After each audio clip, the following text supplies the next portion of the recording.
together with Professor Gerald Maclean, who is a professor of English literature at the University of Exeter in the UK. He is the founder and co-director of the Exeter Turkish Studies.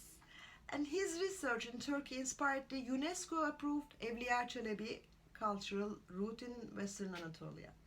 He has many books, which all published, but among them, one published 2 years ago, the biography of the 11th Turkish President Abdullah Gul, has stirred some controversy. Can I put it that way, Professor? Sure. Thank you. This obviously for those who have any sense of my earlier work was a departure, and it came about under a number of curious circumstances, some of which are detailed in the book. In some ways, it was controversial before it was even published. It was reported controversially when it was clear that I was writing it. And that is an important circumstance, that initially the book was I was to be the English co-author with Mehmet Ali Berand on a history of the emergence of the new Turkey. So in some ways, the transformation into a biography that also told the story of how the new Turkey, and this was Berand's phrase in 2003, for the kinds of liberalization that the AK party at that time, still under, as it were, its own program. Yeah. So, as the book turned around into a biography, the story that it had been commissioned by Abdullah Gul started circulating before I'd even written the book. So, in a sense, the reception and the controversy was built in. But it's not a commissioned book. We should that was I can't remember the Turkish verb that got bandied about, but it was one that suggested it had been commissioned, which is not the case. So in that sense, it was controversial. As soon as it came, maybe we should remember the times while you were writing the book. At that time, Prime Minister, but now President. That's right. Erdogan was on Times cover, which was greatly applauded in Turkey, isn't it? And also here, as I can see, this is Hürriyet, and I was interviewing Mr. Gul in Istanbul at the time. At the time, you were doing that. This was the cover page of Hürriyet at the time, and dated, maybe we should do 18 November 2011, 5 years ago almost today. Yeah, it's interesting. So 3 years before the book was out, there were already, I think it might even have been that piece that used this controversial verb that I was commissioned to write it. What was interesting to me when it came out, I was expecting a certain amount of suspicion. I'd already met this when writing it, both from people I was trying to interview and from, shall we say, English resident Turks of one sort or another who, I'd been friendly with, who weren't quite sure what I was up to.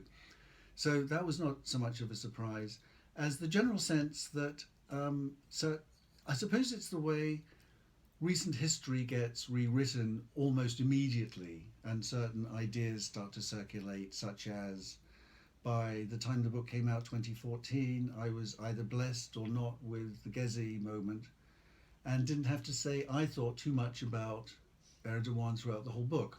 This wasn't a book about him, it was about, by this stage, Gul and his place in the emergence of the new Turkey in the early days of the AK, when people like Berand were speaking of new Turkey as this liberalizing moment. I think Berand was telling CHP voters, vote for the AK, keep them secular, keep them socialist.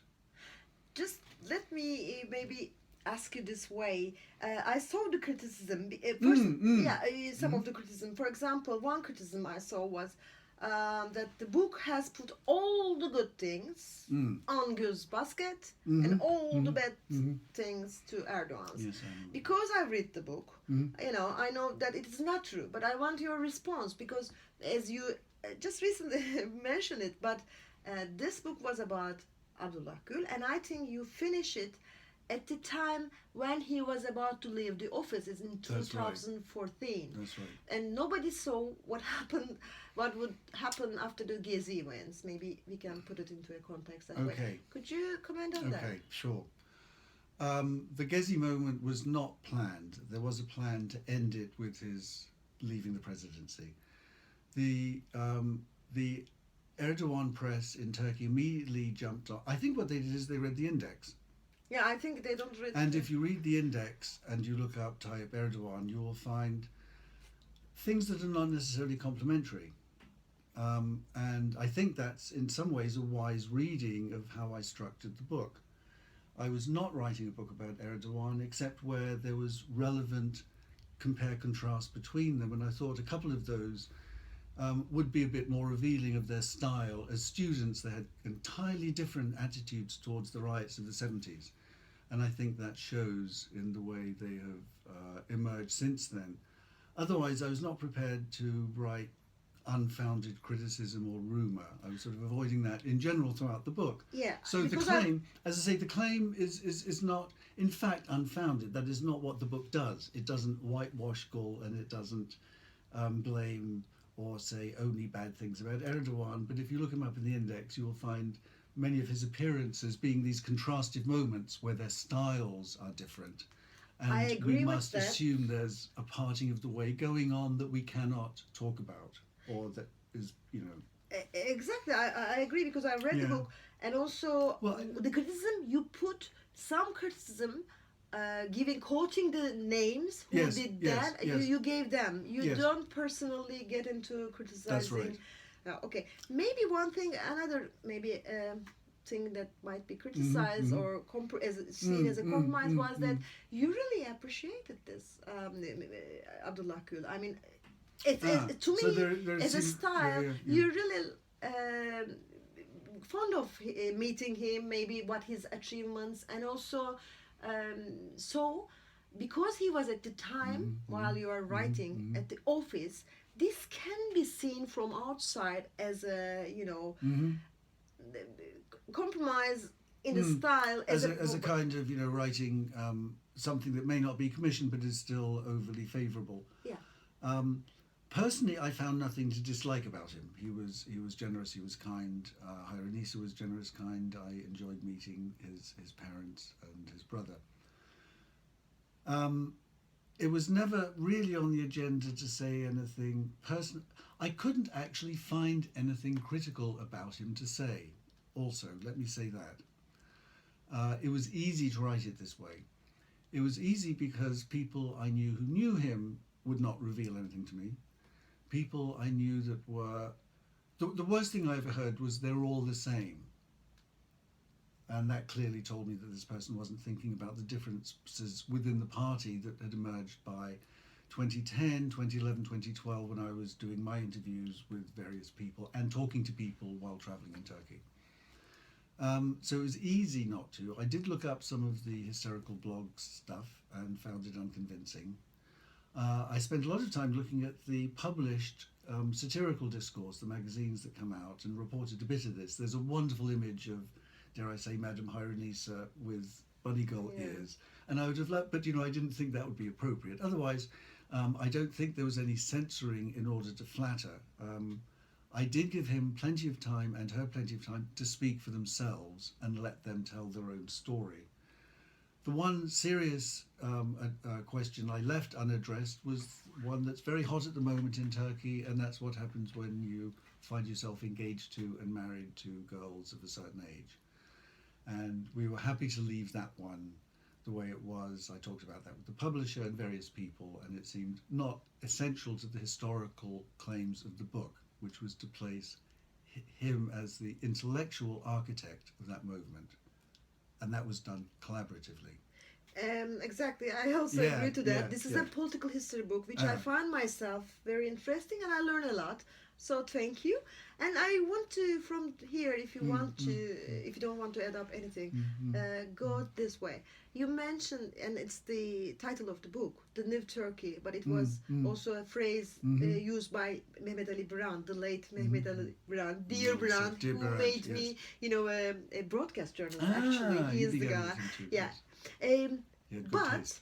just at the time you were ending this, just about to give to the publisher this book, Mr. Erdogan began to use this phrase in a with a different context. Maybe I don't know, but I can give you. You have also in the book his first using it. I think it's after the 30 March 2014 elections.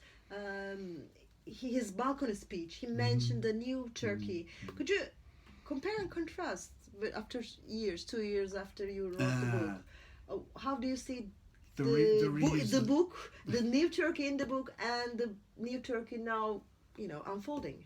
Well, I think the new Turkey that was proposed in the political program that was put together and that was put into place in the early years of the party has a vision of, and the key here is that awkward term democracy. And I think Gul and the founders of the party at that time had a notion that was very close to the European one, which is what they kept calling it, and that involves not persecuting your minorities. You don't kill your enemies, you talk to them. You begin with that, and then you move on from there. And I think that was very much part of that original program, that party program. It was open to a lot of women's issues. It was trying to sort out a lot of things. And I think that showed in that reform moment. I think that's quite different, though, from what happens at the point at which, as I said to you personally, I think history gets rewritten immediately. And so the terms start showing up to mean democracy is a thing that gets you to your station and you get off the bus and you've achieved it. Yeah, so I think there are different, the answer is in the sliding of democracy between what the AK party was able to do. I think it was starting to fall apart around 2005, 2006 in terms of the success of the party was already moving it just slightly away from some of its reformist zeal. As it became more powerful, it becomes a victim of its own success, and I think certain forces around Erdogan prompted him into the position he now finds himself. And one more comment I would like you to make about regarding, you wrote it in the book, because especially the timing I'm trying to find from my notes, but especially the media in Turkey would, and also European media too. Yes, I mean the Western media too wanted to underline and maybe magnify the differences between Erdogan and Gül, their style.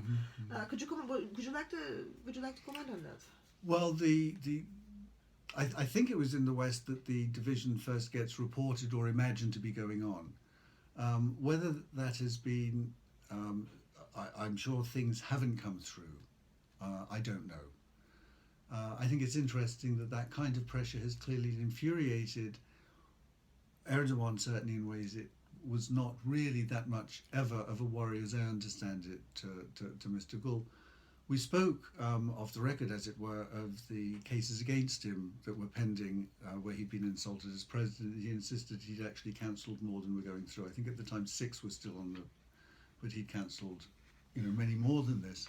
As a matter of, I don't go in for that. It's not. So I think there are those kinds of matters of style were becoming very, very visible in those kinds of ways. The handling of the media, which is why, in a way, the Gezi moment was a godsend when I delayed publication of the book and got to sort of try and do a snapshot of that and what it, in the midst of the December 17th revelations about the financial corruption going on in the state. I don't have any names, but the names are out there. This is all knowable stuff, and for the purposes of the book as a history, I was glad to be able to leave it on a big note. People will be knowing what's going on, and this is the end of an era.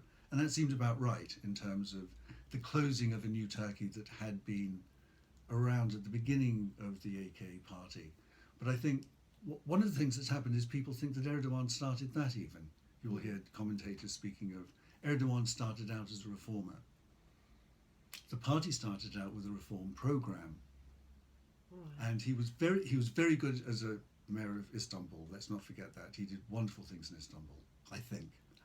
Drains, roads. How far that is now going is another matter, but I think his early moves. As to then we can go to the ideological background, where you put a great deal of pages regarding Necip Fazıl Kısakürek, as the ideological, background for both of the men, both Gül and Erdoğan. Erdoğan is always reading his poetry, and also for Gül too. Do you see his idea? Because in the book also we see that slightly in later years, Abdullah Gül is not so into the Necip Fazıl. Do you see what's going on in Turkey is kind of trying that ideology coming today as a reality? What do you think? If I understand the question correct, I think if Gul departs from Necip Fazıl, it's because of his international experience, which I write about. That may be him personally, but I think it was also a directive within the initial party program. So I say that in respect of a party that I once respected, its vision of having read the program, what it wanted to do. I think they part company though, if in respect of that, because for Erdoğan, the sense of resentment that boils up in the later Necip Fazıl, in the way he voices his nationalism, his anger at the world, takes anti-Semitic form, it takes all kinds of offensive forms that aren't there, I think, in the work that Fazıl was putting out when the 15, 16, 17, 18-year-old boy was influenced by him. And I think the movement around Fazıl around Kayseri at the time was quite different from what later on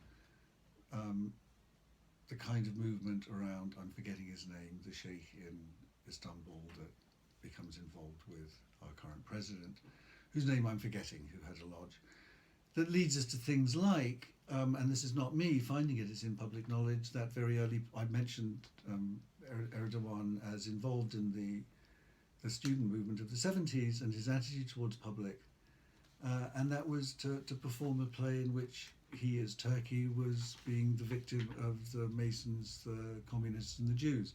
So that right from the beginning, he's had a combative style. You gain power by having an enemy. And I think that's been the worst thing that's happened since 14 has been the turn against Syria. I think that would never have happened. I think something else would have happened. Maybe it wouldn't have worked, but I think a lot of the future historians will look at the moment when problems with neighbours became a problem. Regime change with a neighbour. No.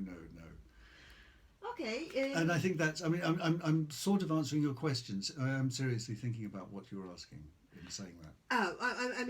Maybe what do you see unfolding is a kind of a going back to the ideology of Necip Fazıl today, in part of Erdoğan. Whether it's specifically, I wouldn't be in a position to link it directly to Necip Fazıl, but certainly the notion of we Turks are victims and the modern world is tempting us at the same time that it's destroying us is a very powerful platform for someone who...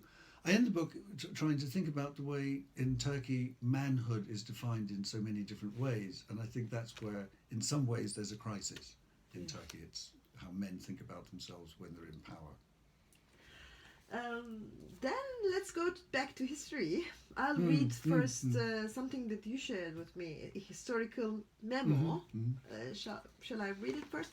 The last attempt at maintaining any illusion of democracy in Turkey has now been abandoned, and a kind of Cheka system of government by terror on Russian lines appears to be in the process of creation.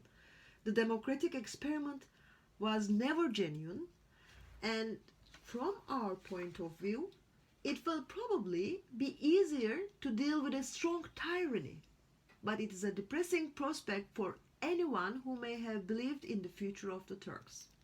Actually, this is from 1925, a Foreign Ministry memo sent to the King of England and the Cabinet on 26 May 1925. Here it says that the British prefer to deal with the tyrannies, strong tyrants actually, rather than, maybe forming democracy. Do you think after 80 years or so, anything Things have changed changed very much. British policy in what is effectively Kurdistan is under issue here. but in this is over the Kurdish issues. The Sheikh Said rebellion has just collapsed in Diyarbakir. And shall we say, Mustafa Kemal has shown his hand in terms of how what in London is still often thought of as the rebel government of Ankara. So, no, I think things have moved on considerably in terms of the way the British Foreign Office views how they think about Turkey. Are you asking me, does Boris Johnson like to have Tayyip to deal with rather than... Yeah. I don't know, but I mean, that's kind of the question that comes to mind. I think British attitude towards Turkey at the level of the Foreign Office are quite...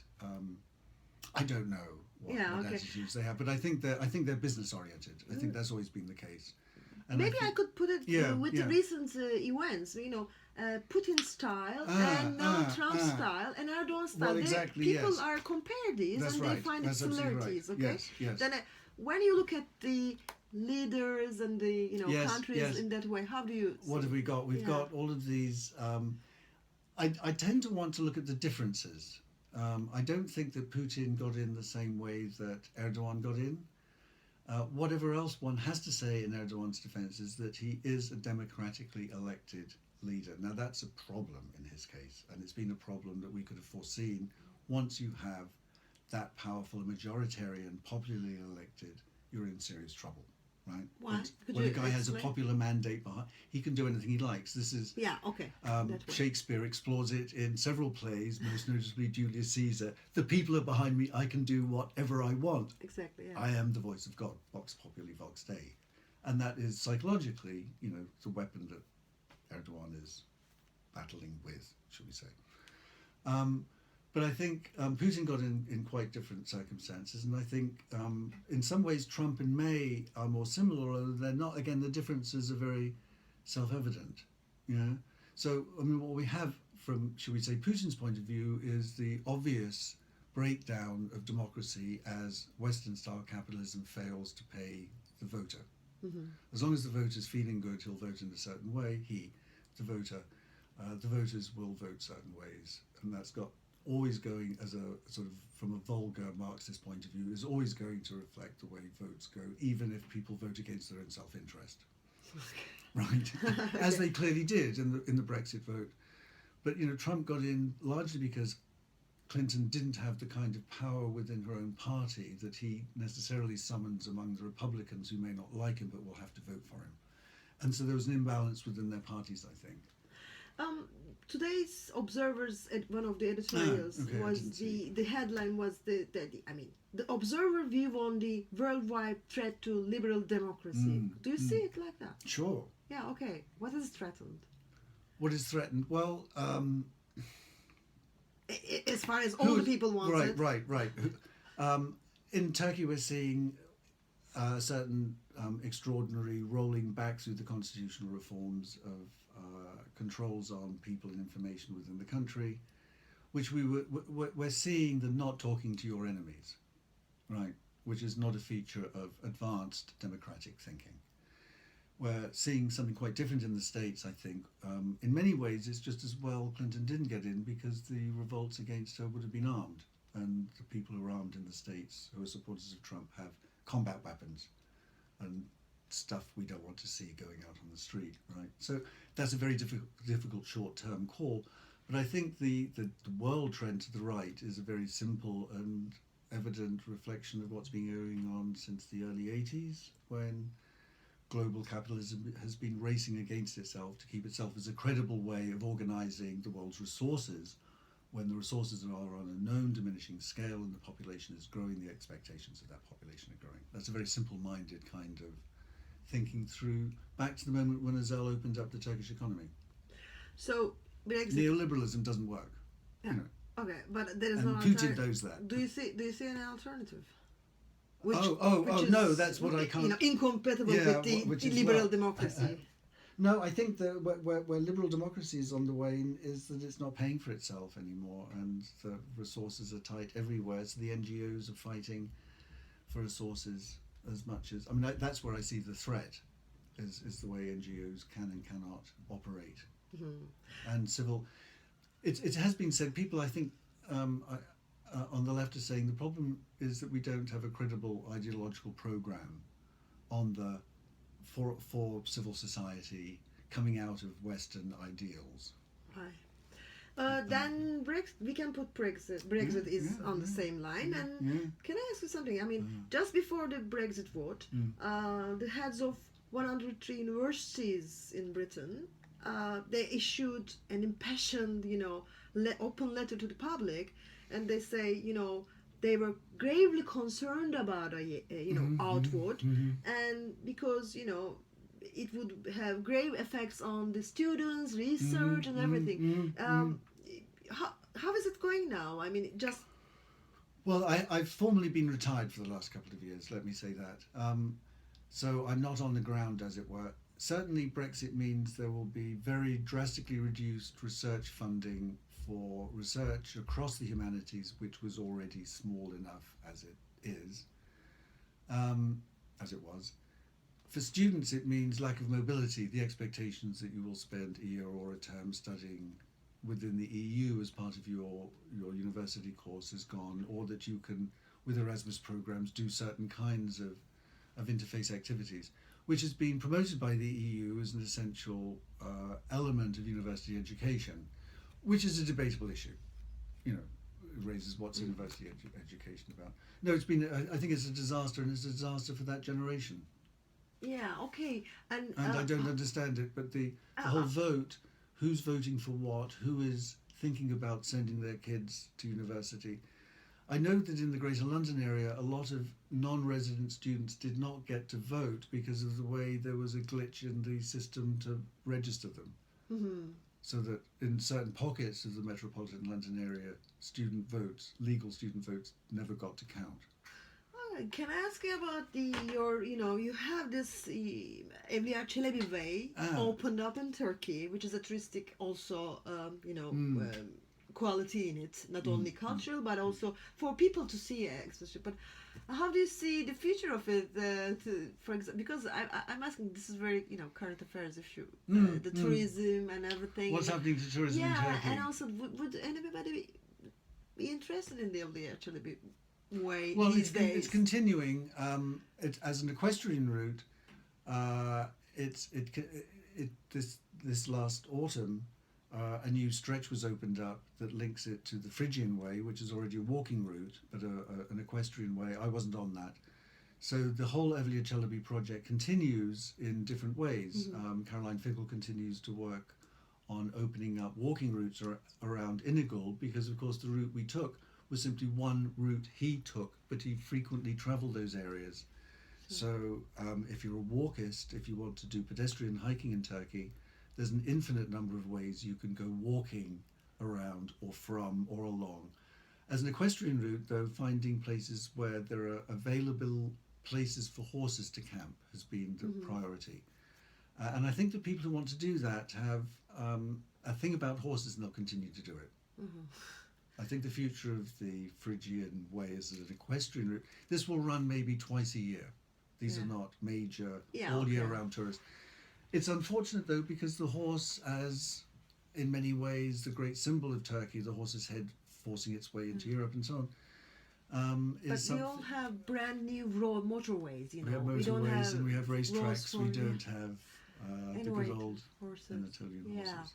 And this is I ask because how do you I know that you went to Syria, Turkey, the area very well, culturally, people. You have spent most of your time in Turkey with your wife, so how do you see the changes at the ground level? I mean, seeing the people, and you see also the people coming from Syria to Turkey.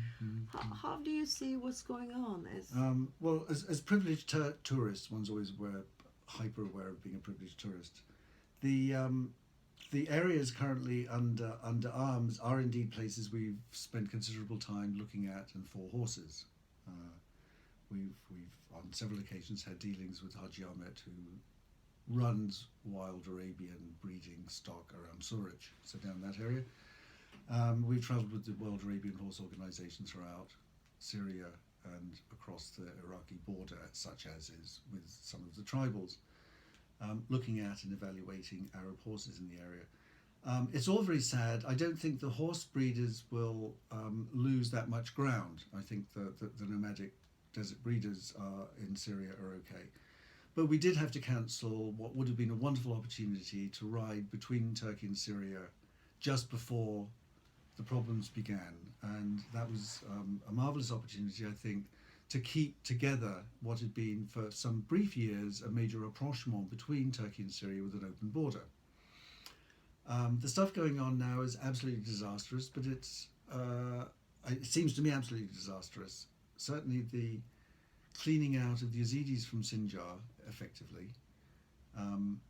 means that that whole northern Iraq area is free from any armed resistance. The Turkmen are gone, the Arabs are gone, the Yazidis are gone, so things are getting simplified, and that's terrifying, and that's, I think, what is terrifying about that whole border area, because whether it's Erdogan, whether it's Gul, no one who's a president of Turkey could abide a Kurdish militarized presence with great power along the southern border. So how do you see the future? As I say, it's absolutely grim. And the area around Kilis that's been controversial, I'm finding it in the 17th century. The first Ottoman governors of Aleppo were appointed in 1603, and they were